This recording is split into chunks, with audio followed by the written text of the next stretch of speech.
Sometimes it feels like the sun will never rise, like the birds will never sing again.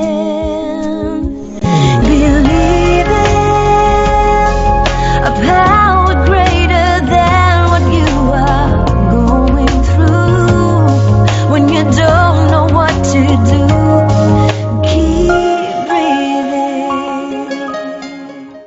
From beautiful Huntington Beach, California, on the healthylife.net radio network, heard in all 50 states and 135 countries, all positive talk radio in the City of Angels, Los Angeles, and from the Big Apple in New York City. Welcome to all my listeners out there in Radio Land. I am Dave, the Caregiver's Caregiver, at caregiverdave.com, along with my lovely co-host, Adrian Gruberg of the Caregiver Space.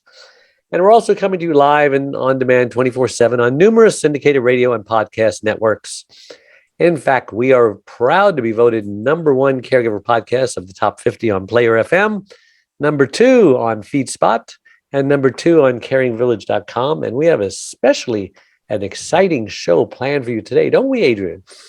Yeah, we do. She's always right. Frank Guta, CPA and certified retirement specialist. For over 35 years, Frank will be speaking to caregivers about the importance of long-term care, not just for your loved one, but especially for you, caregiver, to protect your kids and heirs from the burdens of an unhealthy life, of basically doing what you're doing right now. I don't want my kids having to take care of me the way I have to take care of my wife. As joyful as some people say it is, let's face it, it is a burden. And if we had our druthers, we'd rather have somebody else do it. I think that's a fair statement. Some might disagree with me, though. Some people just say, "Oh, it's such a joy. It's a privilege," and it is. But it gets old after a while, doesn't it? As much as we love the right. Did I stick my foot in my mouth, Adrian, or am I right? No, I don't think so. Oh, good. But if I had my druthers, they wouldn't be sick at all. Well, that's what I mean. Yes. It's not that I would want somebody else to do it. Yeah, not that we want somebody else to care for them, but that, we'd wish that they weren't sick. Or if there was an excellent facility that we trusted and loved, that they could do that. Anyway, he talks about, I wanted to talk about my last week's guest, Sandra Dalton, and she speaks about, are you getting the right type of rest as a caregiver? Excellent show. 7 different kinds of rest. I wish we had more time for her, but just a reminder, you can watch and listen to that interview and all our interviews on caregiverdave.com or any of the other 26 global networks that we are on. Well, enough of that. Frank, welcome to the Caregiver Dave Show, and we're so excited to have you on. Yeah, thank you for having me. So we always like to ask our first-time guests, Frank, just who is Frank Guta and why was he placed on this earth? Thank you. I've been a practicing CPA for over 35 years, and prior to that, I was with the national CPA firm. And as time went by, I come across clients that either are getting close to retirement, are worried about what to do with their money. A lot of them were caregivers and had concerns about, what to do. Some of them couldn't qualify for long-term care insurance, and how would they pay for all that kind of stuff. So last year, I decided to retire from my CPA firm and focus primarily on retirement planning and long-term care. Nice. Now, you've got some secrets of how someone can get a long-term care policy. Number one, if they don't qualify, if their insurance denies them. And number two, there's another reason why someone can't get long-term care. What is it? Well, if they don't qualify, obviously, then that's one. But but there's something called the the Pension Protection Act. Pension Protection. I've never heard of that. Can you describe that? Back in 2008, Congress passed a law called the Pension Protection Act. What it did, it gave creative ways to pay for long-term care and also made it tax-free. So, for example, if these are asset-based long-term care. For example, if you had $100,000 in a checking account or an annuity with $100,000 in there, you could convert that into a pension protection annuity and get paid a multiple of what you've invested. to pay for long-term care. Well, what would prevent someone from doing that before the law? Tax there was consequences? Correct. Like a capital gain for selling the investment? The income tax on the gain. Okay, well, what about Bitcoin? Let's say I own a bunch of Bitcoin and I need care all of a sudden. If you sell your Bitcoin, it's a taxable event. Can we do that with Bitcoin as well? Do you know? No, you'll have to pay taxes on the Bitcoin and then use that money Well, to. that sucks. No. So what are the instruments that are not Let me give where you you an have to pay example. tax on? Yeah, one of my clients, Bob, I'll call him Bob, 70 years old. He had diabetes and he had heart disease in his family. So he couldn't qualify for traditional long-term care insurance. Pre-existing condition? Yes. Well, also his age. Anyone over Yes. 50, it's going to be very expensive. Absolutely. So, and he was recently widowed. His kids lived out of state. And they were concerned that what happens if dad gets sick? How's he going to get taken care of, etc. So I met with Bob. He had about $200,000 in an annuity. He had about $250,000 in the money market account and some money in his checking account. So I asked Bob, I said, Bob, if God forbid you became sick, which asset would you liquidate first to pay for long-term care? He said, I'll probably take money from that annuity. I said, about 10 years ago, you invested about $90,000, $95,000, $100,000 into that annuity. Now it's worth $200,000. If you cash that in, you'll pay taxes on $100,000, and then whatever's left, you'll be able to use that to pay for long-term care. But I said to him, if there was a better way, would you want to know about it? And he said, absolutely. So what we did, we rolled over the $200,000 annuity that he had into a pension protection annuity and created a bucket of $420,000 worth of long-term care benefits tax-free. So instead of him having to pay taxes on that gain of $100,000, he created a bucket of $420,000 to use to pay for long-term care. And Well, all he needed was I don't have an annuity, so I wouldn't be able to do that. But it sounds like if you have a bank account, you can do it, right? Absolutely. If you have a bank account, you can do it. If you Anything else? Just a bank account? IRAs, okay. IRAs, anything like that, you can use, convert it into a pension protection annuity. I'm going to write my congressman to include Bitcoin on there. I guess Bitcoin didn't exist at that time. No, it didn't. Oh. So they might do it. Who knows? Who knows? Who knows? Adrian, you had something to say? Yeah, but I forgot it. Yeah, welcome to my world. So, Frank, first of all, you look like me, kind of like a Middle Eastern person. Are you Middle East? No, actually, I'm of Indian descent, but never been to India. I'm originally from South Africa. Yeah, usually I can tell Indians from their accent, but you don't really have an Indian accent, and you don't talk really, really fast. What are you talking about? I don't have an Indian accent. Adrian, you remembered. I remembered my question. Yeah. Okay, so now he's got $1,000 in this pension protection thing. Yes. What if he wants to use some of that money for something other than long-term care? Yeah, you only get the multiple if you use it for long-term care. If he doesn't use it for long-term care and say he never needed long-term care, he gets all his monies back plus whatever it grew to. But he's got to pay tax somewhere around there, no? On the growth, correct. So the 200,000 eventually, when he takes it out plus whatever it grew to, he'll pay taxes if it was not used for long-term care. But the capital gains from the initial $100,000 annuity investment, does that have to get tax paid on? No, because that's your original principle. You only pay tax Just the growth. On the growth. Okay. Your mom had Alzheimer's, is that right? Yeah, but for 9 years. And were you the caregiver? My brother was. Fortunately for me, my brother practically lived next door. Him and his wife and my nieces basically took care of my mom. But eventually it got to a stage where she needed 24-hour care. Yeah. And what happened at that time? we hired care. Unfortunately, we had money set aside, in these type of policies to be able to take care of mom. And it cost us about $120,000 a year for 5 years. And is that bringing someone in the house or putting her in a facility? Yes, no, bring somebody to the house. Is that 24/7 or no? 24/7. Wow. Stayed in the bed, took care of her. My nieces came, every day. My brother was there every day. So now, will my long-term care policy that has a maximum of $400,000, will my heirs be able to spend that on bringing a caregiver in my home instead of putting me in a facility? Yes, absolutely. Oh, good. That's the way to go, man. Right, absolutely. That's what I loved about it. My mom turn your house into a hospital.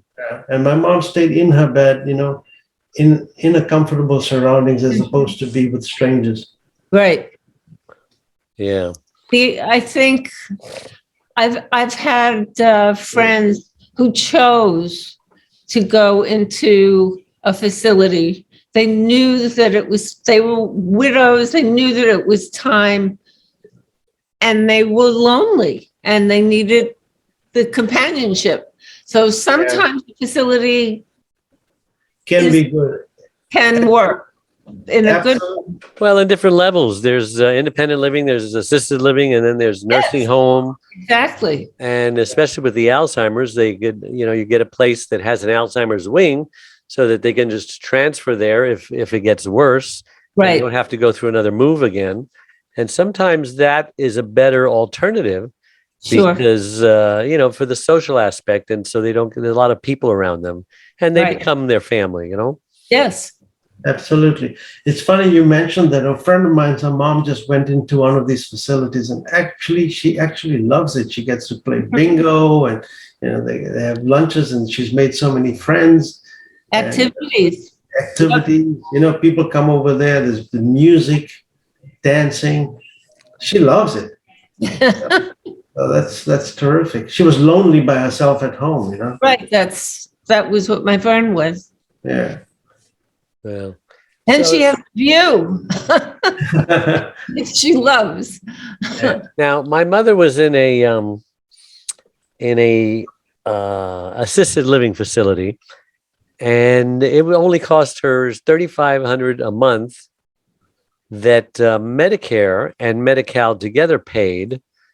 When you say the average cost in the U.S. is $17,000, and this facility fed her, and 3 meals a day, et cetera, and had doctors come there. What's the difference between, because this was a good facility, between now, okay, inflation, maybe it's 5,000 or 6,000 now because this was about 5 years ago. But what's the difference between a $17,000 a month facility and the really nice one are you in Glendale? No, you're somewhere else. I'm in Fort Lauderdale. Yeah, so a $3,500 and a $17,000. What's the difference? What are you getting for all that extra money? The $17,000 is 24-hour care in your home. Okay, it's in your home. That's always more expensive. Yeah, right. What's the average cost of a facility instead of the home? Do you know that number? For a high-end facility, could be as high as 15,000, and low end where it's not, you wouldn't put your cat in. 6, 7. 6 or 7. Okay. Yeah, that makes sense.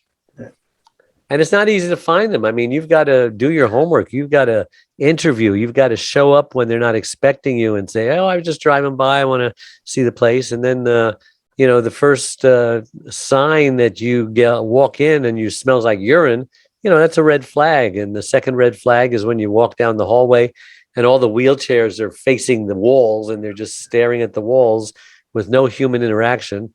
That's a second sign. You recommend that people, it's not easy finding a good facility, is it? I'd say 9 out of 10 of them, I wouldn't put my cat or my dog in. What's your opinion?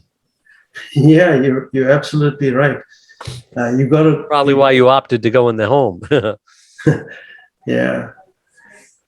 So there's also a 70% chance that a 65-year-old, now I'm 68, will need some care during their lifetime. Absolutely. So that means if they live to be 90, sometime between 65 and 90, they're going to need some care. Absolutely. Yeah, well, that makes sense. What threw me off is that every 40 seconds, somebody in America has a stroke. Yeah. That blew my mind. I couldn't believe it. My wife was one of them. And she was in good health. They still don't know to this day why she had a stroke. Wow. But sometimes things happen, you know? Right, right. So, long-term care, is it getting more expensive? Is it getting harder to find policies? I heard a lot of companies like State Farm, which is who I have it with, that they're not writing any new policies. What's the status of the supply of long-term care policies? A lot of places are stopping them or going broke because the claims are starting to come in, right? How old is long-term care? How long has this been going on? 50 years, 60 years? Yeah, so if they sold policies to 30-year-olds, those people are 90 years old now, and they could be using their policies, and now premiums are going up. Absolutely. And their premiums are low. They put it a When lot. they start out, right. Traditional long-term care where you pay premiums every month, they have been going up because there's no guarantee that the premiums will stay the same. A lot of the insurance companies are no longer providing this type of long-term care.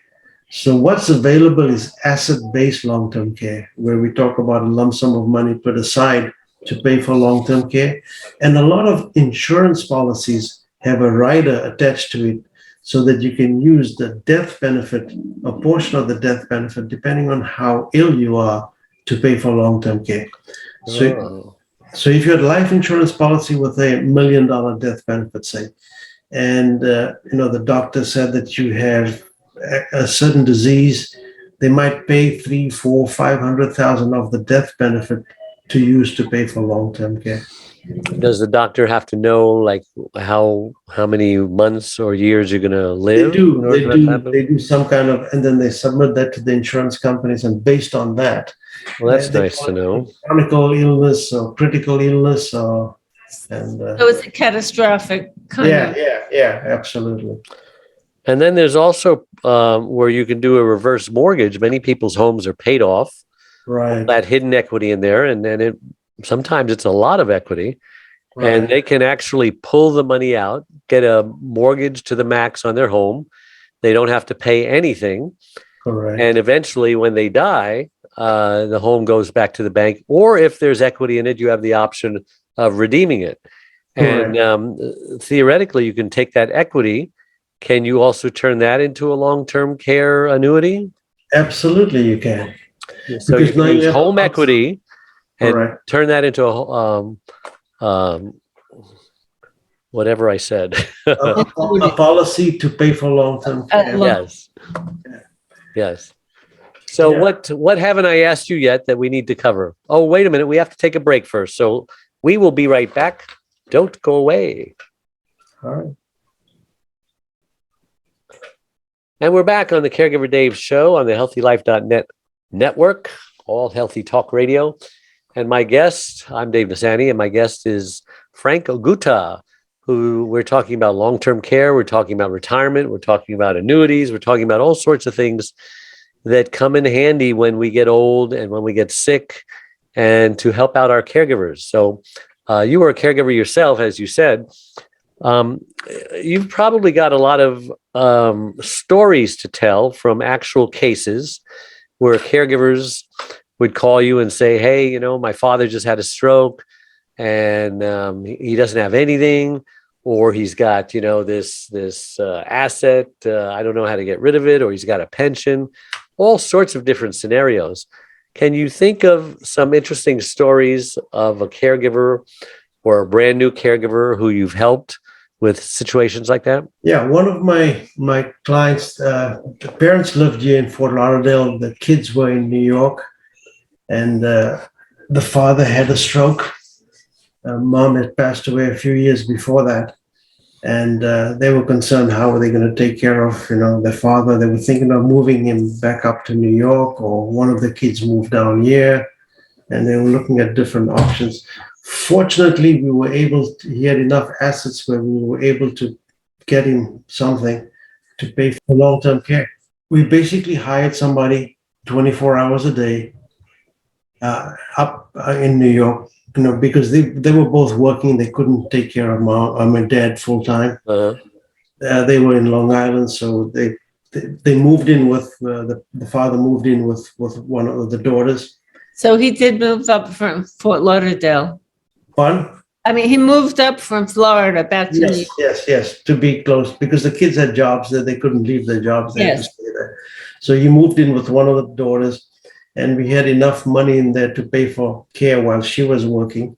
And then when she came home, she was able to take care of her dad. And that lasted about 2 years, and eventually passed. But So how long have you been doing this? about 35 years. Mostly, I started out mostly in the tax and accounting business. And then the financial planning was more as it evolved, because as clients asked me, what do they do with their money? How do I help them? And that just evolved over time. So I've been doing that for over 30 years Well, as it's well. very valuable having that tax expertise, because, you can't just go selling stuff to liquidate and do things you've always got to look at the tax consequences. Absolutely. And that could be some major tax consequences as well. So you want to look at both sides of it. Yeah. So when you are consulting clients, and there are things that you are looking at in their situation, do you sometimes give them financial advice? Do you sometimes say, you should take your money out of here because it's making 1.5% interest. You can put it in here and earn 5% interest. I mean, you're still a financial advisor, right? You still have that expertise. Are you licensed and everything? Correct. That's my main vehicle, is what I'm a financial advisor. Basically, what I look at the cash flow currently, what their needs are, when they plan to retire, and do a projection of what the income needs would be in retirement. Look at all the roadblocks like long-term care, etc., what might affect them, what they want to leave for the next generation, do it in an effective, efficient way. So I put an overall comprehensive plan for them to see, to accomplish all their goals and what they want to do. Do you believe in this current investment environment that it's much better to have a business that's producing income than an asset? Well, that isn't producing income? Yeah, businesses are, most successful people have been business owners, but a lot of businesses go out of business too. Not everybody is business savvy. Some people just don't know, like a chef. He wants to open up a restaurant. He might be a great chef, but a terrible businessman. Yeah, but I'm talking about the people who've had a business for a while, like I've had a business for a while. And I lost a lot of money in 2008. I almost lost the business. I almost lost my house. I almost went bankrupt. But, Obama was doing a lot of things like loan modifications and Right. I was behind in my mortgage payments, 18 months. Normally that's a foreclosure, but the whole country was behind. And so, Right. it was a good time to be behind on your mortgage. And so thank God that everybody was hurting at the same time, because we got relief. Right. And so I look at my retirement. I'm 68 years old, and all I really have is a bunch of cash that I've accumulated through the income of the business and the business itself. And, I just don't trust the stock market. I don't trust real estate, at least until it crashes and you can buy some obvious bargains. What, for someone like me, who's afraid of there's so many bubbles out there, and I've already purchased, a post bubble. I want to purchase something, pre-bubble, I should say, and I want to purchase a post bubble. What's out there? There are vehicles out there where you can have principal protection and still participate in the market upside, which they call indexed annuities. So basically what they do, they you invest your money with an insurance company, and whatever interest it earns, it buys options against the market indices. And as the market goes up, you get to share in the upside. So the worst you can do in any 1 year, like in 2008 or 2009, the worst that would happen to you, you would get a zero return. But So you they're want to lose it. buying and selling like covered calls and stuff like that. Adding. No. They're not part of, they don't own any stock. So basically they are fixed account and they'll buy, say, a 30-year interest bond with your money. Whatever interest it earns, it buys options against the market from the interest that it earns. So it's not, so if the market goes up 10, 15%, you might make 7 or 8. You won't make the full upside. So you get to share in the upside, but you don't share in any of the downside. And those have done pretty well in many cases. What's been the last return for the past 10 years on those? There's ones that I know of that charge a fee of about 1.5%, so you can participate, have greater participation in the market, and they've averaged about 8-9% a year, which is pretty good. The ones with no fee, they've averaged about 4 to 5%. And are they liquid? No, that's the disadvantage of these vehicles. They are basically, when you buy an annuity, usually there's a 10-year surrender charge or a 7-year surrender charge. So that's why you got to have 4 buckets, which I talk about in my book. You got to have your liquidity bucket money. You always have to have money set aside for emergencies because emergencies will happen. The second bucket is your growth bucket, which you can invest in stocks, bonds, mutual funds, real estate, a growth annuity. The third bucket is an income bucket. This is like Social Security, pension, and an annuity, which will give you an income stream that is guaranteed for life, no matter how long you live. And the fourth bucket is what you want to leave for the next generation. You can do this for pennies on the dollar, estate and income tax free. Yeah. Hey, we're up on another break. We will be right back. Don't go away. And we're back on the Caregiver Dave show with our guest, Frank Gutta, CPA, financial analyst, now long-term care specialist, and my lovely co-host, Adrian Gruberg. And I'm just nervous about the market. And Adrian, where are you keeping your money these days? I know you probably have somebody who makes all those decisions for you. I have somebody who makes all those decisions for me. Have you had him forever? Since Steve died, yeah.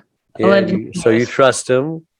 Yes. And he's young enough where he's not going to die on you? He's not a young man, but my money is in other vehicles. Okay. That where if something happens to him, I still have a relationship with the people who handle my affairs. Yeah. And so you've done some smart things. You've downsized, tried to lower your overhead.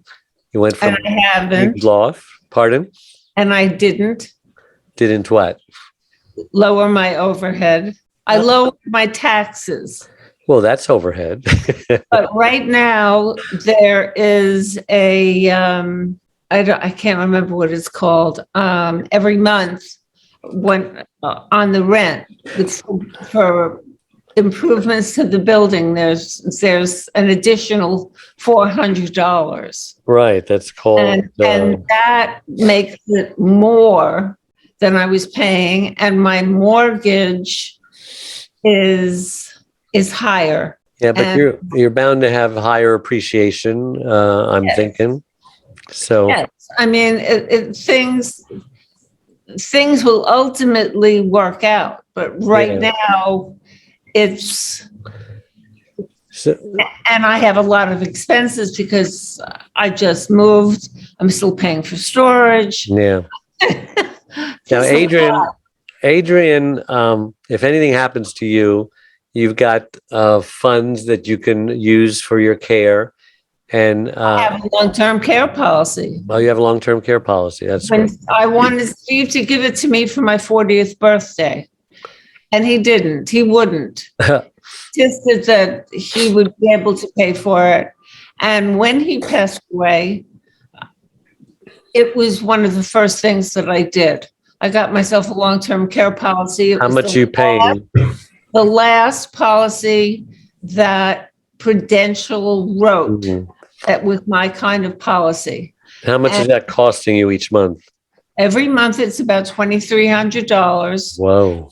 And it's for 10 years, and this is the last year. and I have to pay it. And what are you? Do they give you options? The policy, as it is written, just guarantees me care, whether it's at home. They would pay for a friend to take care of me or a cousin. I can go to a facility. They would pay. It's a lifetime benefit. Yeah. How old were you when you got it? 63. 63. Is that pretty typical, Frank? So people think about that. Yeah, usually 50 and over, they start thinking about long-term care, or if they had some experience with a parent or a loved one. My father both of my parents were insurance brokers. Oh, okay. So when long-term care went on the market, they bought it immediately. I mean, I'm in the 80s. I didn't know that they had limits on them because I bought mine at 49, and I don't think it ever expires. And it's only gone up once, just a little bit, maybe 15%. But I was paying $114 for years. You know, it's 19 years old now. And so now I'm paying like $135, which is a bargain compared to yours. But is that just because I bought it when I was younger? Yes, absolutely. And it's not going to expire like Adrian's is it? Mine doesn't expire. What does it do? What's the term? What does it do? What's the term? Life. Well, you said 10 years. No, 10 years of paying for the policy. Oh. 10-year premium payment. Yeah. I thought you meant it's a 10-year term and I only had one. Okay, well, that's good. It to be 120 and they would pay if I was sick. So has it gone up from the 2,300 or was it lower? Has it ever increased?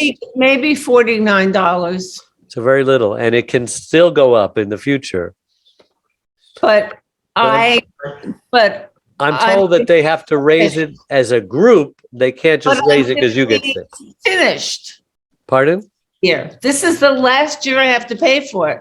So it may go up, but I will be completely covered. That's what I couldn't understand. It was something about 10 years.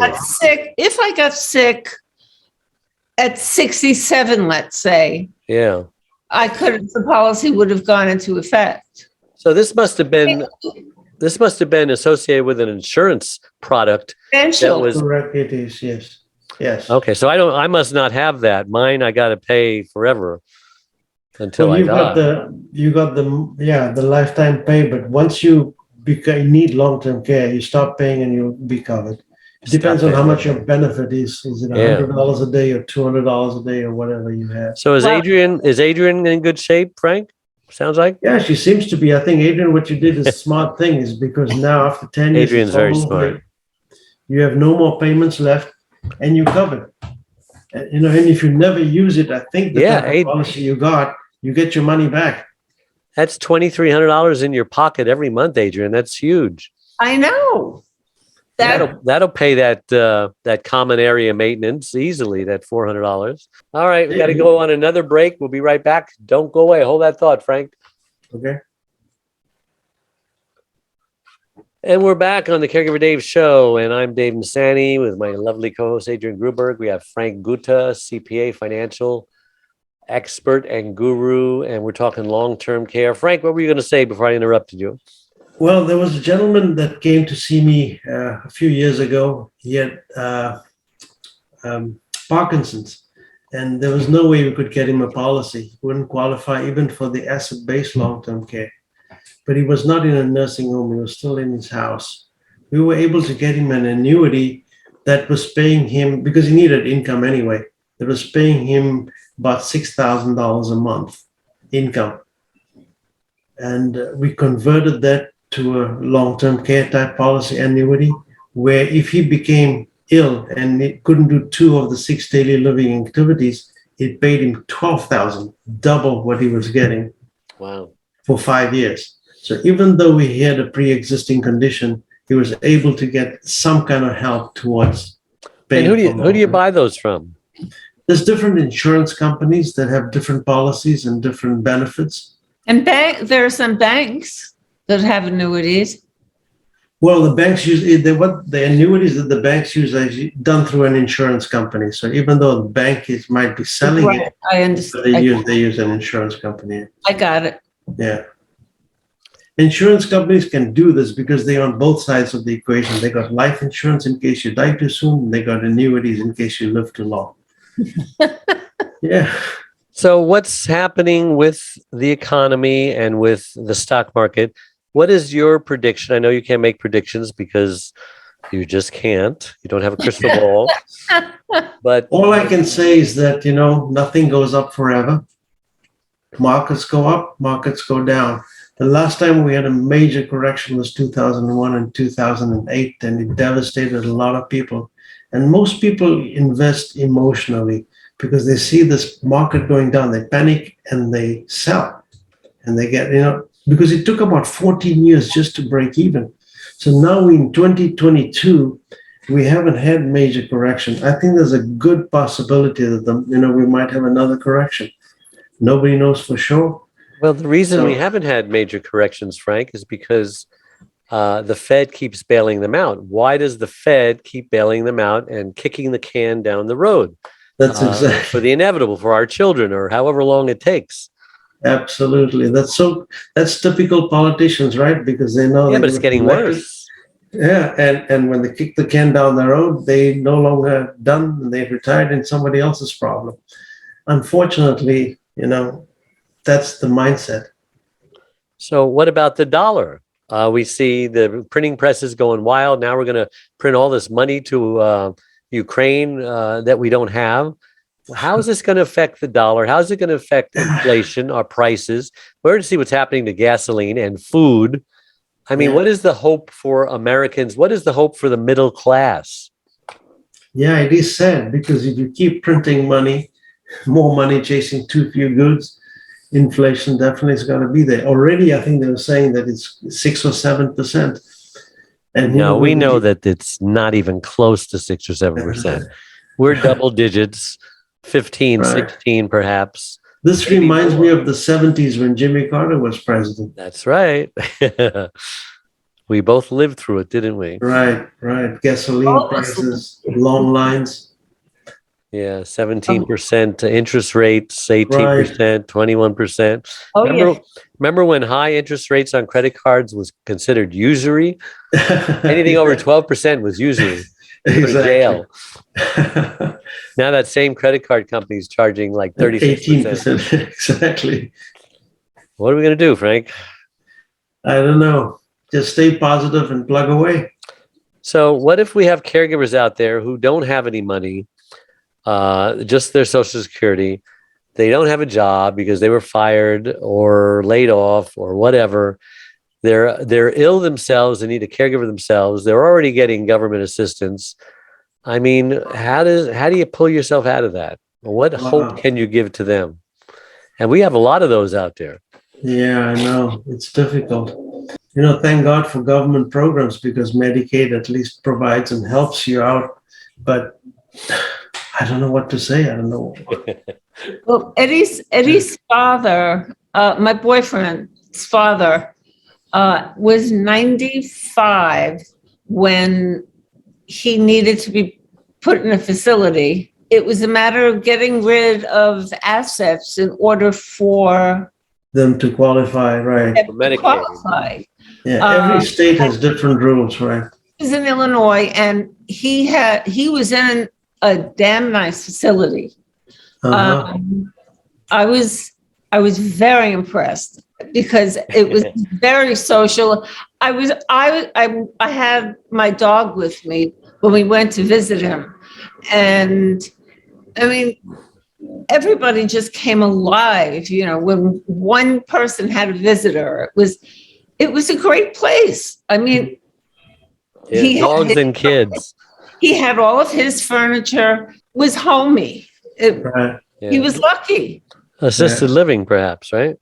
It was assisted living. And if he needed more than that, they have a wing. Would escalate the care, I remember thinking when my mother was in these facilities, because she was in a couple of different ones as she was transferring, I says, wow, this is nice. I would not mind living here, going downstairs, getting my food, having my own apartment, have my own patio. I mean, it really Right. sounded good to me, but my wife just totally disagreed. She goes, oh, a little tiny place. I says, hey, I'm used to living on a boat. So, Frank, we only have a few minutes left, actually 2 minutes. So, what would you say that we haven't already discussed? Your parting words for caregivers, how they can get your book? You have a book, right? I have a book. It's called Your Safe Retirement Roadmap. Oh, that's a great name. Yeah, thank you. And the website is yoursaferetirementroadmap.com. Okay. It's also on Amazon. It's on Amazon. All right. And your last name is Gutta, G-U, TTA, Tommy Apple. two T's, G-U-T-T-A. And I'm apple green. you're what?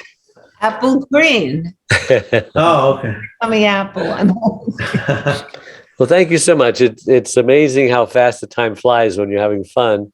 But I just want to remind everybody that all these live shows become recorded podcasts and videocasts on our platforms that I mentioned earlier.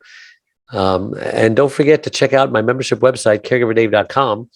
And this will play on healthylife.net. And then it will go to the archives there on the same website.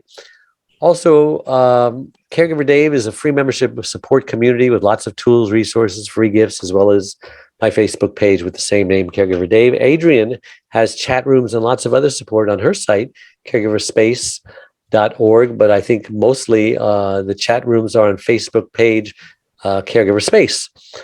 And please click the like button below on whatever platform you're watching, listening to this interview on. It helps us reach even more caregivers by improving Google search engine algorithms. I'm also going to invite you to purchase a pre-sale copy of my brand new book coming out, Secrets from the Hammock, Uncommon Wisdom for Uncommon Times. Every financial analyst needs wisdom. And I know you'll love the book. And at the same time, if you purchase the Kindle at a special price of $2.99, you will help me become Amazon #1 bestseller. So thank you again. Thank you. All right. And I really admire what you've done and Thank you. accomplished. Thank you. I'll send you a link. Appreciate it. All right. Thank you. Take care. Bye-bye. Thanks, Adrian. Bye. Bye. Thank you. So again, to all my listeners out there, thank you all over the world for tuning in and making us the #1 caregiver podcast on the internet. Look for our podcast on your favorite platform or caregiverdave.com. So until next week, same time, same channel, may God richly bless you. Bye-bye. Sometimes it feels like the sun will never rise, like the birds will never sing.